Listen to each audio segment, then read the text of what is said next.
Hello everyone, my name is Christian. Welcome to my hobby blog. Today we are doing the fifth review for the May package in 2022 from Vinegar Syndrome. Vinegar Syndrome's May package for 2022.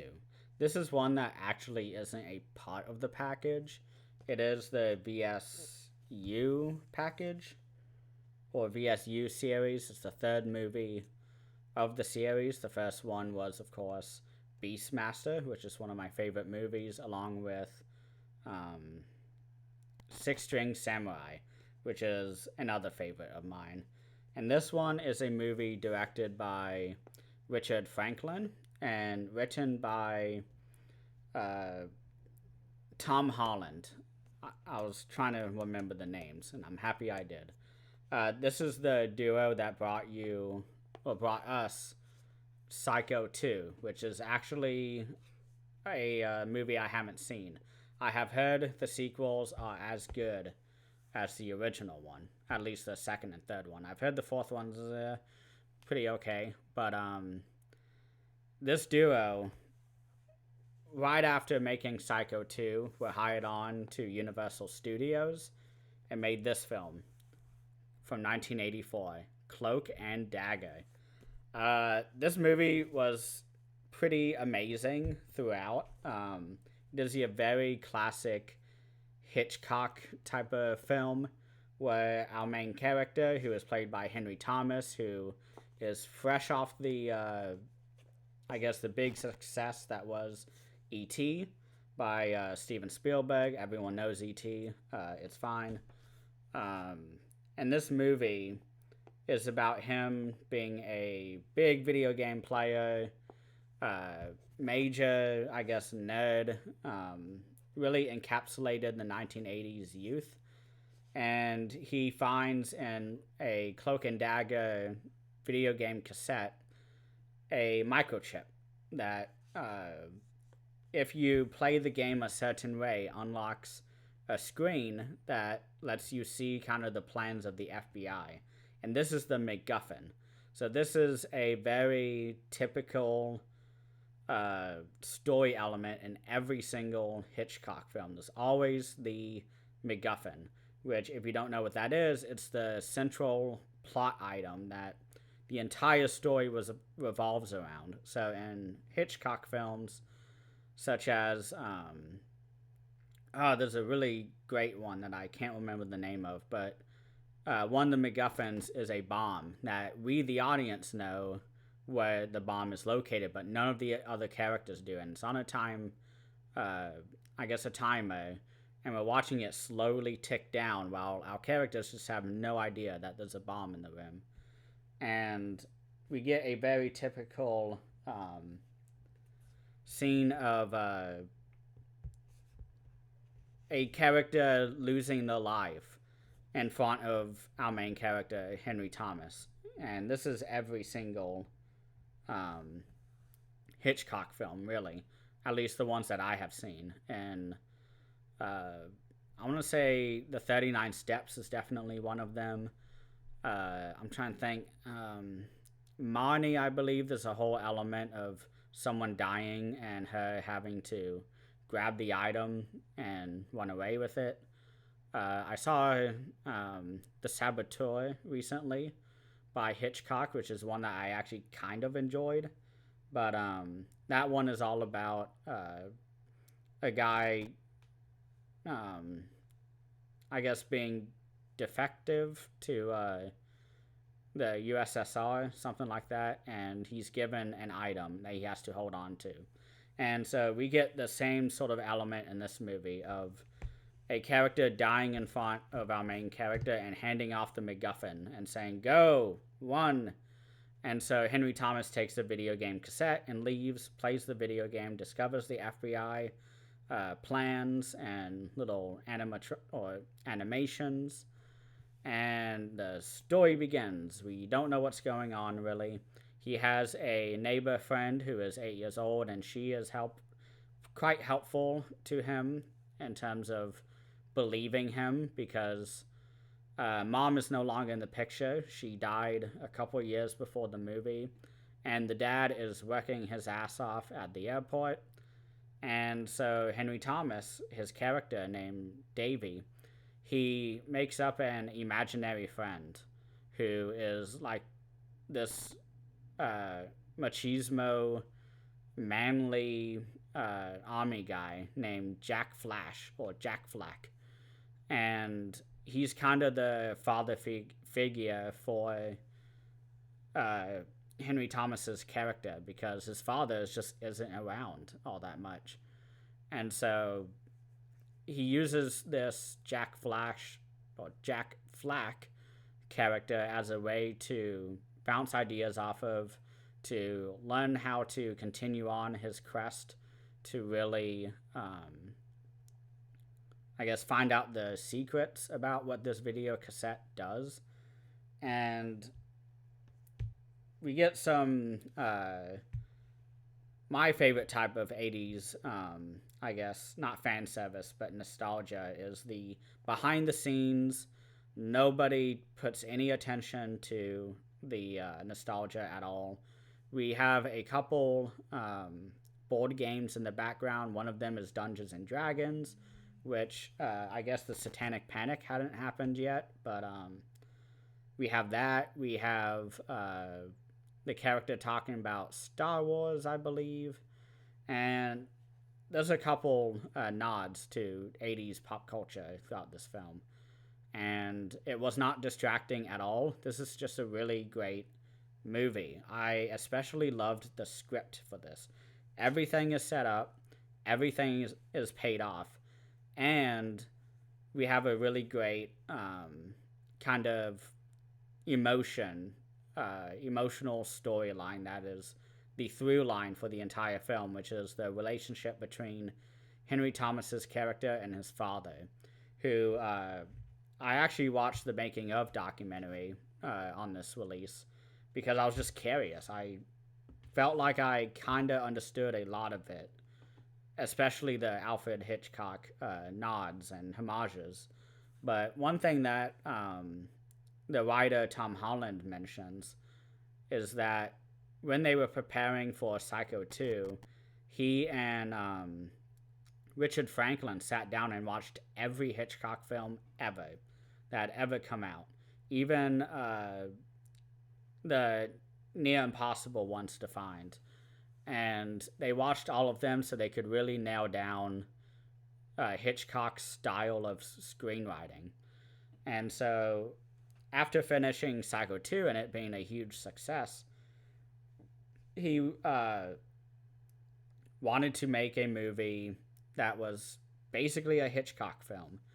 And they watched a movie called The Window, which is a Hitchcock, like a kid's version of Rear Window or something. They didn't really explain what The Window was or what that movie The Window is, but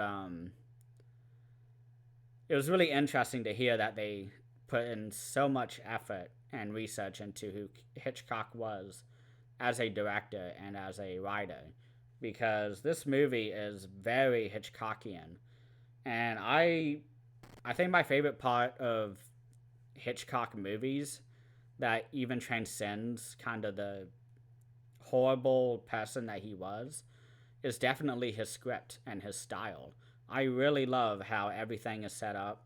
I love how everything is building throughout the movie to that really big ending, and we really get some great tense moments.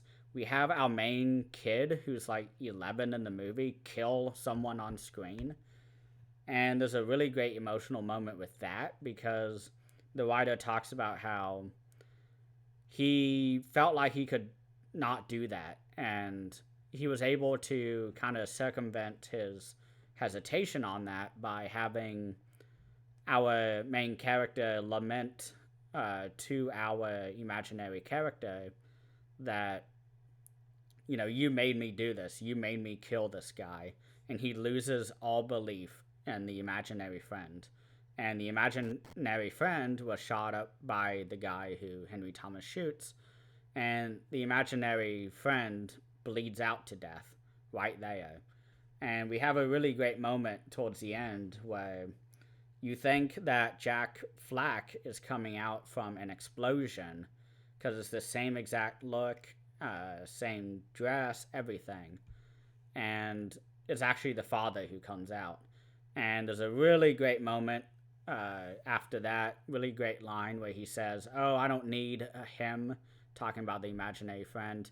"I just need you," or whatever. Or "You've replaced him," is what Henry Thomas says. And it was really neat because I thought that was a really great, I guess, um, switch off for us because we see Jack Flack coming out of the flames, and apparently all of that was not written about beforehand. The imaginary friend was not a character when he was writing the script because he knew he wanted to do a Hitchcockian film, and he ended up, you know, just feeling like he just needed a few more elements to really make the story whole, and that was the imaginary character, and finally the video game aspect. Those two elements is what caused him to really finish the script and finish it out so strong. And I can completely agree. I love the script to this movie. I would love to read it myself because it is so tight. It is just like Tremors. It is like any, I guess, Steven Spielberg movie, which I'm a big fan of Jurassic Park. That's my favorite of Steven Spielberg's. And that script in that movie is very, very good. It is very structured. Everything pays off. It has great themes, everything. And this movie is exactly the same way. And there were just so many aspects of this movie that I didn't think would work with me. I am not one for these type of 80s kid movies like Goonies or this movie or anything like that. But I think this one really works because they have someone who usually doesn't make kid films doing this movie. There's a lot of grittiness involved in this movie and a lot of quite violent scenes in this. People get killed in the movie. We see someone get lit on fire. This is, I talked about Deadly Games, aka Dial Code Santa Claus, when I did the unboxing, talking about this movie. And I said it could either be a really great kid performance with very terrifying sequences, or it could be an 80s nostalgia kind of trip. And I'm so happy it wasn't that. I'm very happy that I ended up liking the movie because that usually doesn't happen. It really depends on, you know, just my mood and what I am seeing on the screen. And the first 30 minutes is what is. I had a hard time getting into it, honestly. And once I kind of started to kind of piece it together, that this was like a Hitchcock film, I was hooked. That's kind of the best way that I can think of, but kind of the best way to say it. But they also have a newly filmed interview on this release with Henry Thomas, all grown up. It was filmed, I guess, last year, and he kind of talks about his history of being an actor and how he watched Star Wars in the theaters when he was like 5 or 6 years old. And he said it was the moment that Luke Skywalker looks at the twin sons, and that's what inspired him to become an actor. And he also talks about the movie, talks about working with the actor for the imaginary friend, who apparently was a huge star in the 30s and 40s. And the casting director that was a part of this film, I don't think she was still alive when they put this release together last year, but there's a couple audio interviews with her, and she talks about how growing up she loved, you know, John Ford movies, loved the kind of John Wayne movies too, and just a lot of westerns and a lot of classic 30s and 40s films. And she said that she purposely casts as many people as she can from those movies because she wants to meet them and be able to kind of give them kind of one last shot at being an actor before, they retire or they, pass away if they're really old. But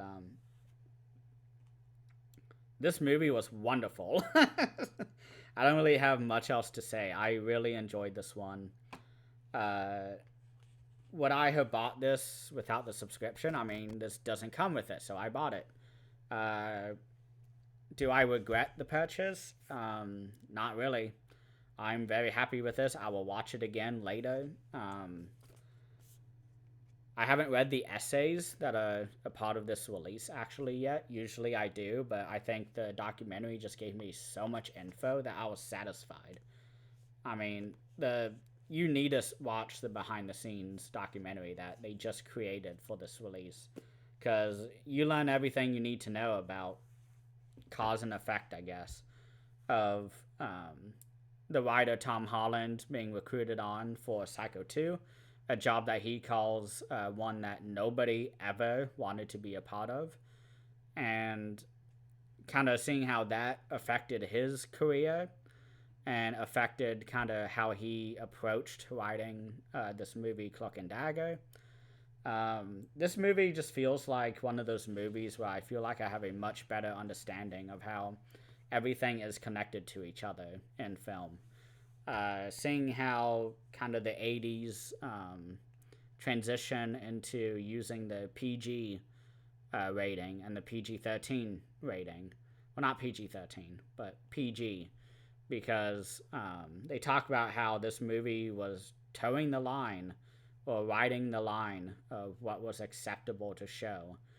And the writer, Tom Holland, talks about how, like, nowadays he couldn't have a lot of the dialogue in this movie, which I don't think I agree with at all, because there's lots of movies like this.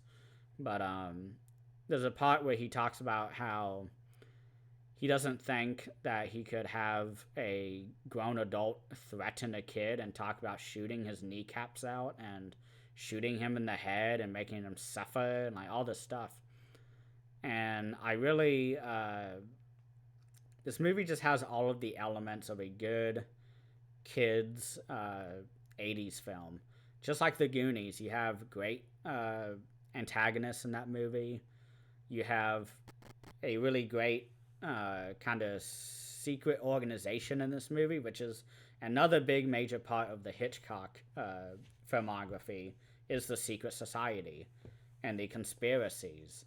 And this movie just ticks off all the boxes, I think. The more I talk about and think about it, the more I really enjoy this one.